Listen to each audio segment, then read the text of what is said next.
Bem-vindo a mais uma aula de introdução à filosofia. É muito bom saber que você está prosseguindo no curso e aproveitando ao máximo. Nesta aula vamos aprender um pouco sobre maiêutica, este importante método socrático para trazer à luz o conhecimento de outras pessoas. Vamos assistir 3 vídeos seguidos. Depois de assistir aos vídeos você terá um exercício simples para fazer. Você irá responder que utilidade a maiêutica teria em um processo de evangelização. Agora vamos à aula e no final, não esqueça de responder a questão colocada em sua atividade.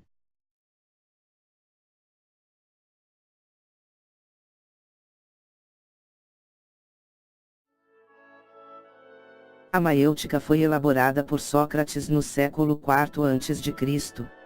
Através desta linha filosófica ele procura dentro do homem a verdade. É famosa sua frase "Conhece-te a ti mesmo", que dá início à jornada interior da humanidade, na busca do caminho que conduz à prática das virtudes morais. Através de questões simples, inseridas dentro de um contexto determinado, a maiêutica dá à luz ideias complicadas. Sócrates, seu criador, nasceu por volta de 470 ou 469 a.C., na cidade de Atenas. Ao longo de sua vida ocupou alguns cargos públicos, mas seu comportamento sempre foi modelo de integridade e ética. Sua educação se deu principalmente através da meditação, moldada na elevada cultura ateniense deste período. Ele acreditava não ser possível filosofar enquanto as pessoas não alcançassem o autoconhecimento, percebendo assim claramente seus limites e imperfeições. Assim, considerava que deveria agir conforme suas crenças, com justiça, retidão, edificando homens sábios e honestos, ao contrário dos sofistas, que só buscavam tirar vantagens pessoais das situações. Sua forma de viver, porém, com liberdade de opinião, considerações críticas, ironia e uma maneira específica de educar, provocaram a ira geral e lhe angariou uma lista de inimigos. Sob a ótica de seus contemporâneos, ele era visto como líder de uma elite intelectual. Acusado de perverter os jovens e de substituir os deuses venerados em sua terra natal por outros desconhecidos, ele negou-se a elaborar uma defesa própria, pois argumentava que seus ensinamentos eram imortais, não algo para ser compreendido e aceito naquele momento, no âmbito da vida material. Assim, preferiu morrer, recusando inclusive a fuga providenciada por seu discípulo Criton, porque não desejava ir contra as leis humanas. Assim, morreu aos 71 anos de idade, vítima da execução à qual fora condenado. O filósofo busca o conhecimento através de questões que revelam uma dupla face à ironia e à maiêutica. Através da ironia, o saber sensível e o dogmático se tornam indistintos. Sócrates dava início a um diálogo com perguntas ao seu ouvinte, que as respondia através de sua própria maneira de pensar, a qual ele parecia aceitar. Posteriormente, porém, ele procurava convencê-lo da esterilidade de suas reflexões, de suas contradições, levando-o a admitir seu equívoco. Por intermédio da maiêutica, ele mergulha no conhecimento, ainda superficial na etapa anterior, sem atingir porém um saber absoluto. Ele utilizava este termo justamente porque se referia ao ato da parteira profissão de sua mãe, que traz uma vida à luz. Assim ele vê também a verdade como algo que é parido. Seu senso de humor costumava desorientar seus ouvintes, que na conclusão do debate acabavam admitindo seu desconhecimento. Deste diálogo nascia um novo conhecimento, a sabedoria. Um exemplo comum deste método é o conhecido diálogo platônico Menon. Nele Sócrates orienta um escravo sem instrução a adquirir tal conhecimento que ele se torna capaz de elaborar diversos teoremas de geometria. Agora, vamos ao próximo vídeo.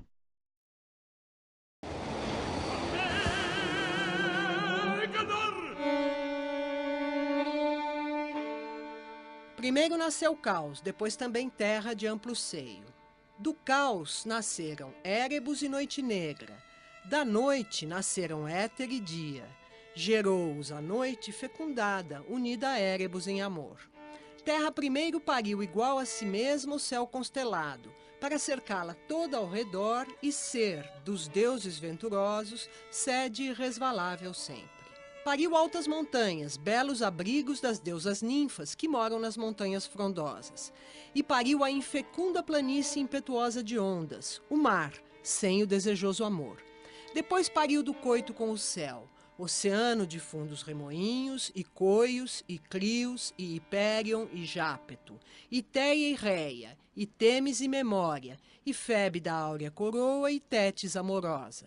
Depois, com ótimas armas, Crono de curvo pensar, filho o mais terrível, detestou o florescente pai.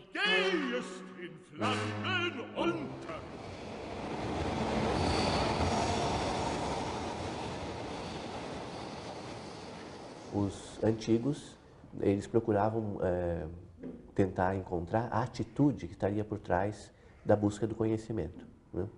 E eles encontraram uma atitude que seria comum a todos aqueles que buscavam conhecimentos de qualquer tipo, que é uma certa perplexidade, que seria, no caso, então, o espanto, né, com o que acontece diante de nós, né?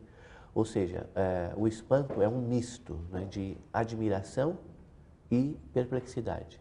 Quer dizer, nós não sabemos o que está acontecendo, mas é algo que se passa como se fosse admirável, né? Os fenômenos naturais, os ciclos da natureza e mesmo aquilo que acontece mais diretamente relacionado com o homem mesmo, né? Com as pessoas.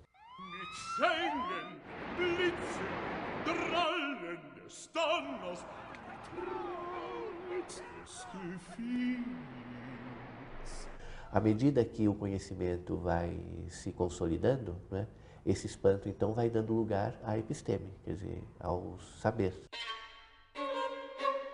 Episteme A origem da episteme. Episteme.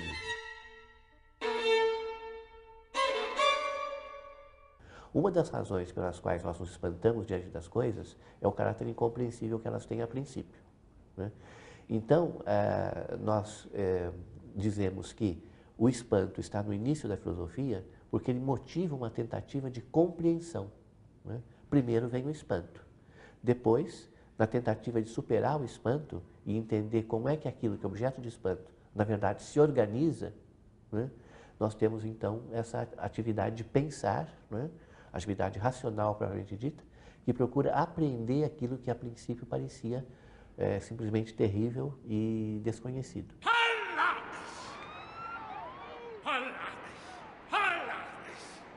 A primeira coisa que nós precisamos lembrar é o choque. 11 de setembro, obviamente, foi uma surpresa que cientistas, especialistas de relações internacionais, especialistas das questões do mundo muçulmano, não tiveram feito nenhuma previsão. Mas, de forma impressionista, me parece que temos uma explosão de livros e de reflexões e também de pesquisas sobre todos estes assuntos.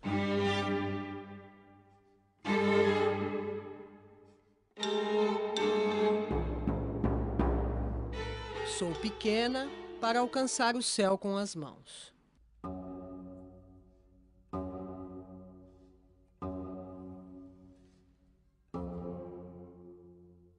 Na origem de toda a filosofia, uma pergunta que seria a mais básica de todas, que diz respeito à existência do universo, né? Por que as coisas são? Por que as coisas existem, né? Porque poderiam não existir, talvez, né? Então, essa pergunta, que é a base de todo o pensar, né, ela se desdobra em outros porquês, que são aqueles atinentes às questões que nós queremos responder, né? Por que tal fenômeno se dá dessa maneira, tal outro assim, por que diferem, porque há causas diferentes, né, que dão origem a diferentes efeitos e assim por diante, né? Mas a atitude humana, quando ela ganha essa independência de espírito, que nós chamamos, né, ela o faz através dessa pergunta, por quê? Né? Que é uma pergunta que causa muito incômodo, né? Mas também está na base de todo o progresso do conhecimento.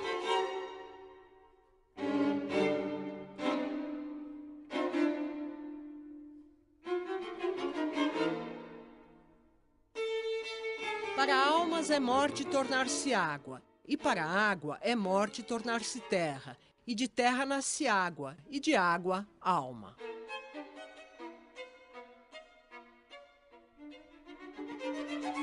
A origem do conhecimento é a tentativa de responder a esse porquê. É quando essas respostas se tornam insatisfatórias. E você passa, então, de um pensamento de aceitação de respostas para um pensamento ativo, de busca de respostas, né? A isso é que nós chamamos propriamente de exercício do pensamento, que é o que está na base da filosofia e de todo o saber em geral, né? Quer dizer, você não apenas recebe o que te é dado, você exercita teu pensamento para descobrir, né, como e por que as coisas se dão. A situação típica do início da filosofia, no caso dos indivíduos, né, ela aparece justamente quando Sócrates tenta fazer com que as pessoas se libertem das suas opiniões, o que é uma coisa muito difícil, né? Você pergunta a uma pessoa o que ela acha de alguma coisa, ela sempre tem uma opinião formada, que ela não formou, que ela recebeu, né? Mas que é suficiente para que ela tenha uma resposta acerca daquilo. Aí você questiona aquela opinião, né?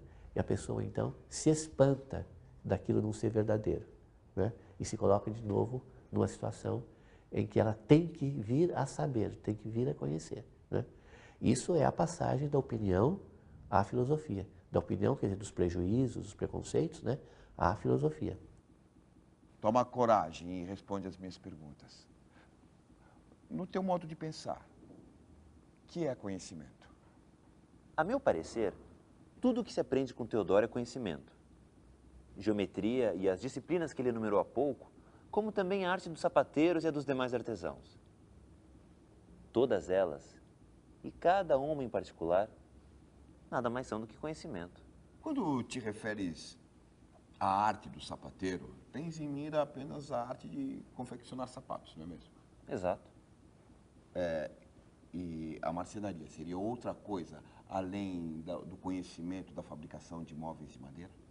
Não. Em ambos os casos, o que defines é o objeto de conhecimento de cada um. Perfeitamente. Mas o que eu perguntei, Teto, não foi do que há conhecimento e nem quantos conhecimentos particulares pode haver. A minha pergunta não visava enumerá-los um a um. O que eu desejo saber é o que seja conhecimento em si mesmo. Considera o seguinte, que alguém nos perguntasse a respeito de uma coisa vulgar, corriqueira, como, por exemplo, o que é lama?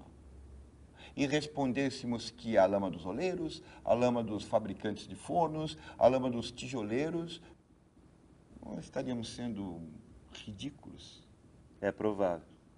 Ou achas que alguém compreenderá o nome de alguma coisa se não souber sua natureza? De forma alguma. Não compreenderá o conhecimento de um sapateiro quem não souber o que seja conhecimento. Sem dúvida. Você poderia ter respondido de uma forma simples e curta, mas fez um rodeio de não ter mais fim. Assim, quando perguntado o que é lama, poderia ter respondido assim: lama é terra molhada, sem se dar ao trabalho de dizer a quem a emprega. Convém saberes, Sócrates, que já por várias vezes procurei resolver essa questão por ter ouvido falar no que costumas perguntar sobre isso. Porém, não posso convencer-me de que cheguei a uma conclusão satisfatória, como nunca ouvi de ninguém uma explicação como desejas. E apesar de tudo, eu não consigo afastar da ideia essa questão. São dores do parto, meu amigo. Não estás vazio. Algo em tua alma deseja vir à luz. O método mais antigo que nós conhecemos, né, na filosofia, desenvolvido sistematicamente, é a maiêutica, né? A maiêutica do Sócrates.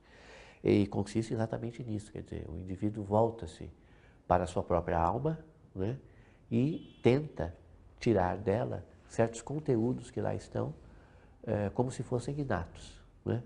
E ele consegue fazer isso através de uma certa interrogação, né? Ele mesmo pode se interrogar, ou outro pode interrogá-lo. qual é o efeito metódico dessa interrogação? Ela vai desfazendo as opiniões e os conhecimentos consolidados. Ou seja, ela vai desfazendo as aparências de verdade. Ela vai mostrando que, sempre que eu questiono de maneira um pouco mais profunda uma certa opinião, eu acho um erro ou uma contradição. Então, eu tenho que dar um passo a mais, né? E esse passo, então, me leva para um patamar superior de conhecimento e, nesse sentido, eu vou progressivamente chegando até a verdade. No caso da maiêutica, a possibilidade disso é a crença que tinha o Sócrates e também o Platão, de que todo conhecimento já está na pessoa, já está na alma da pessoa. Por quê? Porque esse conhecimento já nasceu com ela, né? Quando a alma encarnou, ela já trouxe esse conhecimento. Esse conhecimento está apenas obscurecido, né? Mas não está perdido. Então a maiêutica, que significa dar à luz, né? Tirar a criança, né? Da mãe, é exatamente isso, tem esse nome por causa disso. O Sócrates tirava o conhecimento das pessoas como se as pessoas dessem à luz, né, as ideias que elas têm dentro delas sem saber, muitas vezes, né?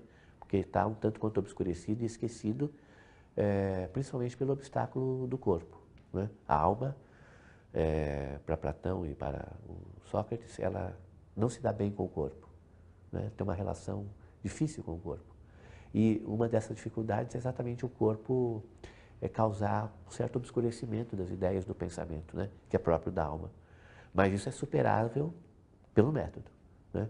Por esse método, por exemplo, da maiêutica, em que a alma se abre, né? E mostra o que ela tem dentro, desde que devidamente interrogada, né?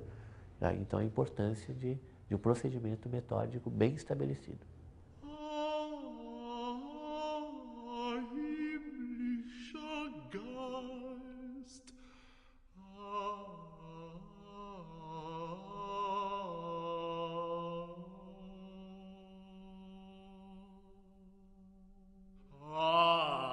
A grande metáfora do conhecimento sempre foi o olhar, né?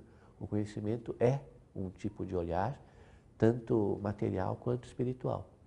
Então, isso é muito próprio do privilégio que se dava na antiguidade, principalmente, a contemplação, né?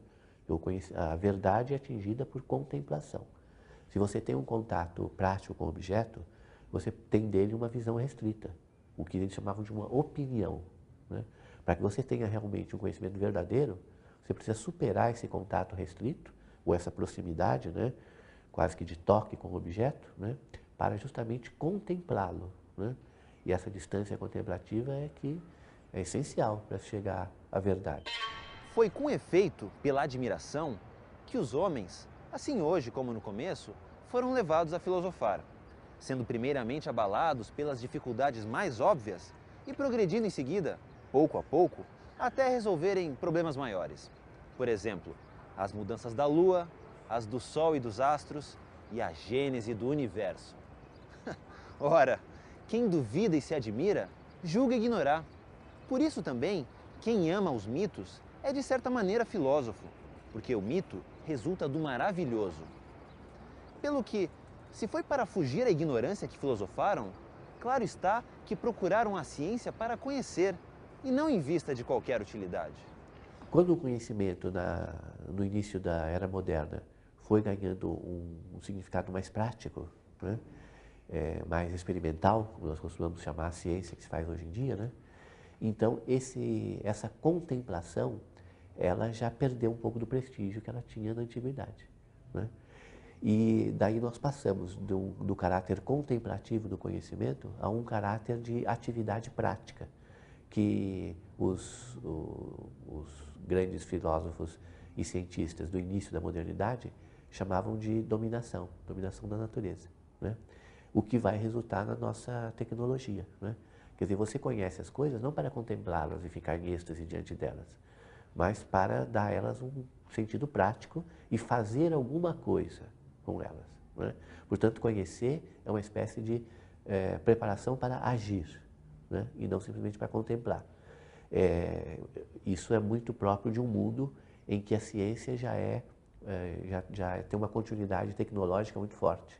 Então, essa é a passagem, né, do espanto para a atividade de conhecimento. Hoje em dia, nós fazemos diferença entre a ciência propriamente dita, né, como a física, a matemática, a biologia, e um outro tipo de conhecimento, como por exemplo a filosofia ou a teologia, que não são ciências do mesmo tipo, né? Então, no caso dos gregos, eles tinham um nome geral para designar todo e qualquer tipo de saber e, portanto, seria a ciência, não é? A tradução melhor de episteme, né? Episteme, portanto, é ciência no sentido amplo, não é? Não só ciência exata ou ciência natural, mas ciência no sentido amplo, quer dizer conhecimento.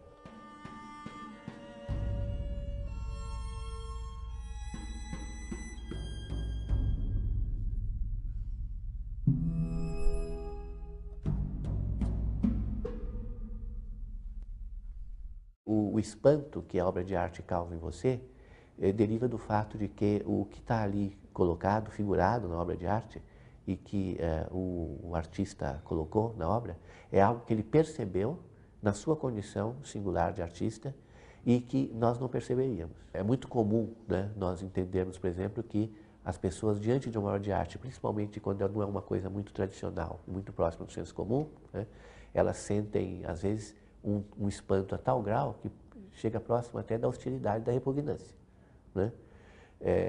Causa um certo mal-estar, né?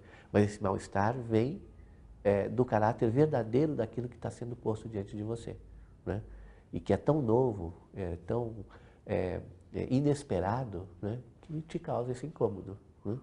Então, a obra de arte, de certa forma, diante dela, nós repetimos a atitude, né, que algum dia o homem teve diante da natureza, né? Que é esse misto, né, de admiração, de hostilidade, de temor, né? Porque a obra de arte ela traz de novo o mundo à nossa presença, né? E faz com que nós o vejamos de novo, né? E quando acontece isso, aquela atitude originária também aparece, né? O espanto e a tentativa de aprender aquilo e torná-lo familiar.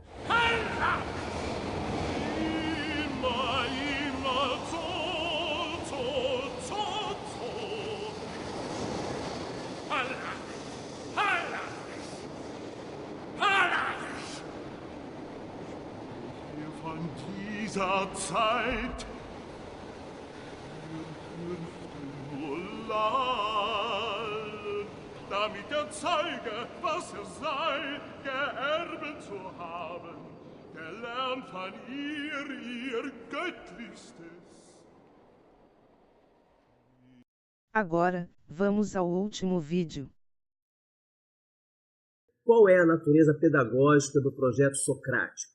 Qual é a finalidade da chamada arte da maiêutica, que faz parte do modo de ensinar de Sócrates, o grande mestre de todos os mestres, como dizia George Steiner. A maiêutica é uma palavra grega que tem a ver com Maia. Maia, em grego, é parteira. A mãe de Sócrates, Fenaretes, era parteira. E Sócrates, muito ironicamente, dizia que ele também, como filho de uma parteira, era parteiro, também praticava a maiêutica. Só que, diferentemente da arte que a mãe praticava, ele não fazia o parto de mulheres, fazia o parto de homens. E também, diferentemente da sua mãe, não fazia o parto dos corpos, mas o parto dos pensamentos, né? O parto dos espíritos. Ele fazia com que os seus interlocutores dessem à luz os seus pensamentos. O bebê, no caso, seria um pensamento, uma ideia, uma verdade que estaria dentro do seu interlocutor, dentro do seu discípulo, do seu aluno, e que ele, como parteiro, faria com que essa ideia, esse pensamento viesse à luz. A parteira, em geral, é uma pessoa já de idade, uma senhora já de idade, que já viu muita coisa na vida, já acompanhou muitas mulheres grávidas. E Sócrates dizia que ele também era estéril, que ele também já era velho, que ele não tinha ideias próprias, que ele não podia mais gerar ideias, mas que ele, como bom parteiro dos pensamentos, era capaz de ajudar as pessoas a terem as suas ideias, a fazerem descobertas. Era assim, portanto, que ele trabalhava nos diálogos, né? Então é muito interessante ler os diálogos de Platão, em que Sócrates, esse seu personagem, né, metade invenção, metade histórico, faz com que as pessoas, conversando com ele, esse trato, nesse diálogo, descubram que já sabiam certas coisas. Né?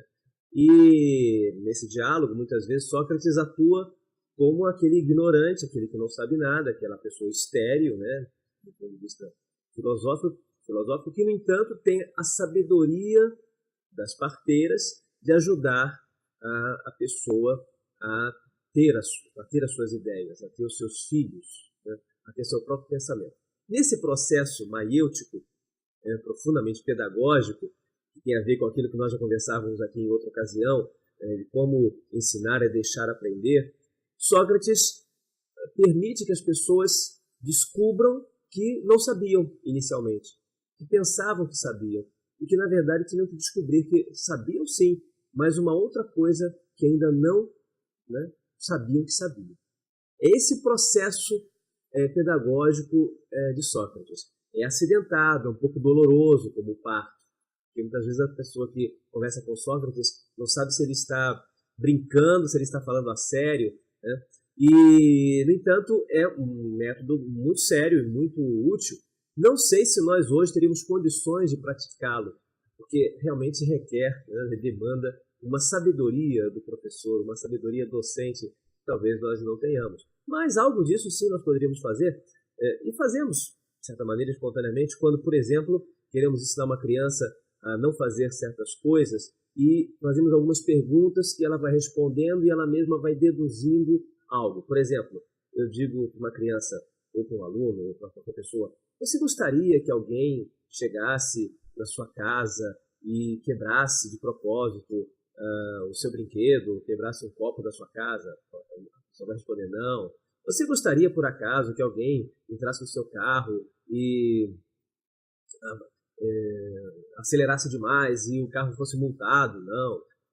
Então, com essas perguntas, a pessoa vai deduzindo, né, mais tarde vai ter aquela iluminação a respeito da regra de ouro da ética. Não faça aos outros o que você não gostaria que os outros fizessem a você. Esse seria uma forma de ensinar a pessoa sem dizer diretamente as coisas, mas deixando que a pessoa, aos poucos, vá tirando suas próprias conclusões. Isso, em essência, é o processo maiêutico, a arte da maiêutica, que poderíamos resgatar, né, do tempo, né, de Sócrates para o nosso tempo. Eu acredito que é muito difícil para determinadas disciplinas, para determinados saberes, aplicar a maiêutica. Talvez seja impossível, mas eu tenho certeza que sim, na arte da sabedoria, na busca da sabedoria, a maiêutica tem grande utilidade e poderíamos fazer alguns testes, né, e resgatar esse processo.